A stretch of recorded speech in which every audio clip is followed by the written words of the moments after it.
John 17 verse 6. I made your name known to the people you gave me. They are from this world. They belonged to you and you gave them to me. They did what you told them. Made your name known.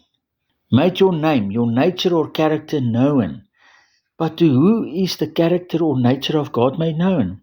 Jesus revealed the nature or character of the Father unto us, given by the Father unto Jesus.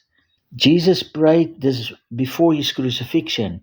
The power and spirit behind this prayer, up to the point it was prayed, gave Jesus authority only over those that was with him. But there was a resurrection, and in this triumph over death itself, the Christ gained ownership over the entire human race.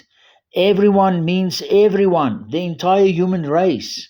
By the guidance of the Holy Spirit throughout all the ages, from generation unto generation, everyone that receives this Spirit word and plug into it, they will receive the revelation of the true meaning of the name of God, namely Father.